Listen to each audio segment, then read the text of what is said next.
喺安靜之先，請你調整一個舒服嘅姿勢，讓自己盡量可以舒適同埋放鬆。而家請你眯埋雙眼，感受下神嘅同在，係溫柔咁樣去擁抱住你。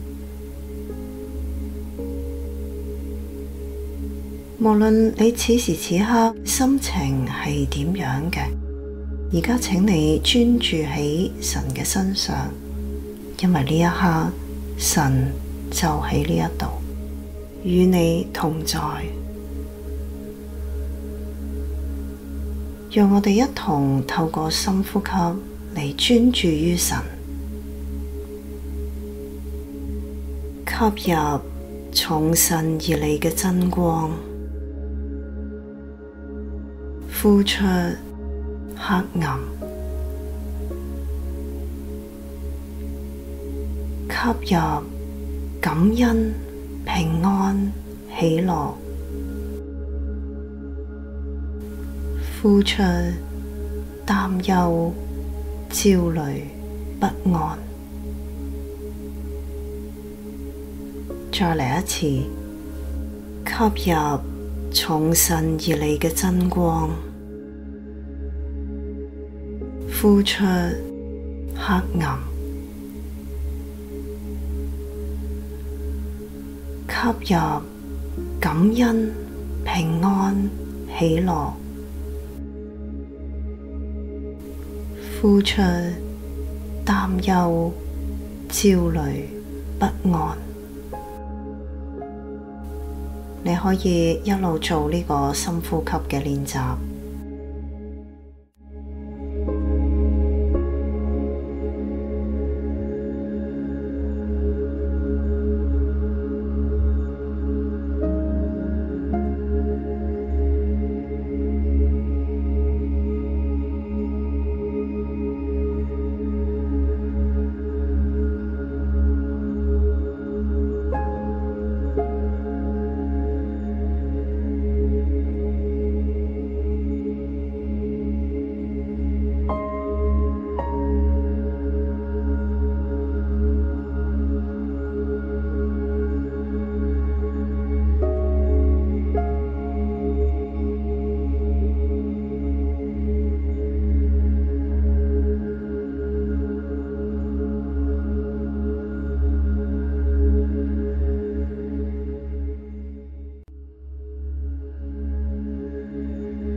請你用一個安靜嘅心同埋聆聽嘅耳朵嚟到去聆聽神嘅話語。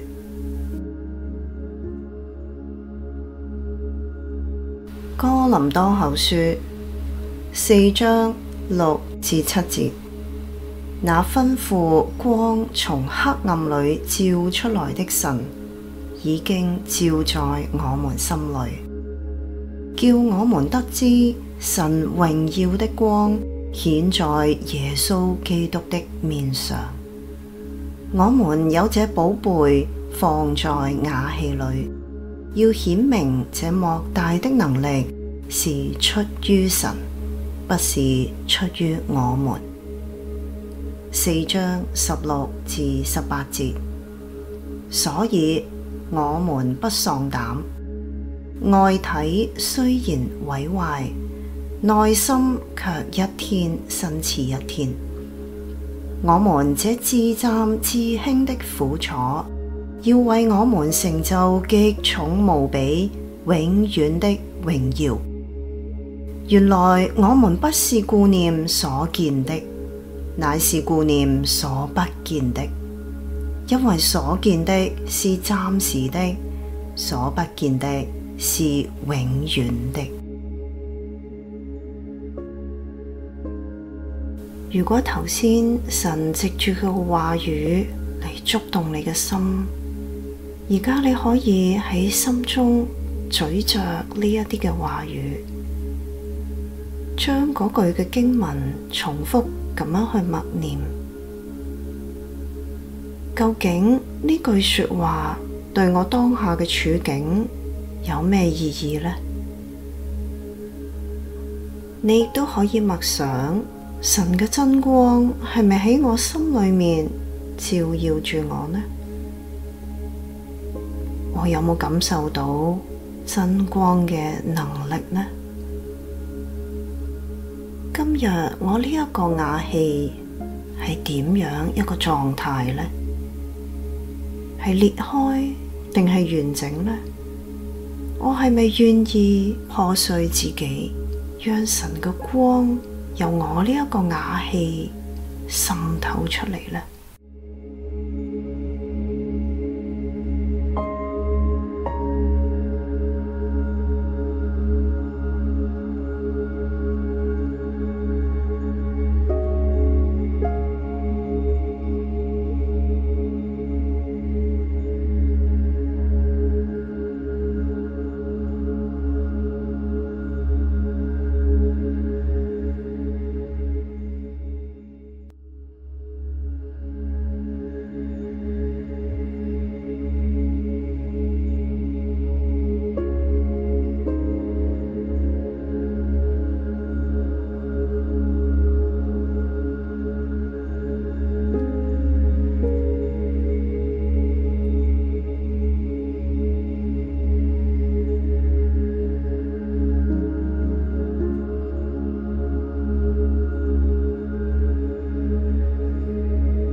哥林多後書4章6至7節，那吩咐光從黑暗裏照出來的神，已經照在我們心裏，叫我們得知神榮耀的光顯在耶穌基督的面上。我們有這寶貝放在瓦器裏，要顯明這莫大的能力是出於神，不是出於我們。4章16至18節，所以我們不喪膽，外體雖然毀壞，內心卻一天新似一天。我們這至暫至輕的苦楚，要為我們成就極重無比、永遠的榮耀。原來我們不是顧念所見的，乃是顧念所不見的，因為所見的是暫時的，所不見的是永遠的。你而家可以向神獻上祈禱，求神藉住今日對你嘅提醒，再一次賜俾你信心，靠主而活。因為當你感覺脆弱不堪嘅時候，主卻係將寶貴嘅真光擺喺你嘅心裏面，讓你心靈更新，讓你唔再靠眼見，而係靠嗰位永恆不變嘅主而活。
林多後書4章6至7節，那吩咐光從黑暗裏照出來的神，已經照在我們心裏，叫我們得知神榮耀的光顯在耶穌基督的面上。我們有這寶貝放在瓦器裏，要顯明這莫大的能力是出於神，不是出於我們。4章16至18節，所以我們不喪膽，外體雖然毀壞，內心卻一天新似一天。我們這至暫至輕的苦楚，要為我們成就極重無比、永遠的榮耀。原來我們不是顧念所見的，乃是顧念所不見的，因為所見的是暫時的，所不見的是永遠的。而家係你向主作出回應嘅時間，回應佢對你嘅提醒，回應佢對你嘅帶領，回應佢對你嘅愛，亦都可以向佢傾訴你而家內心嘅感受、渴望、掙扎同埋盼望。回應之後，你可以進入片刻嘅靜默，安靜咁樣享受神與你同在，享受嗰道真光所帶嚟嘅溫暖。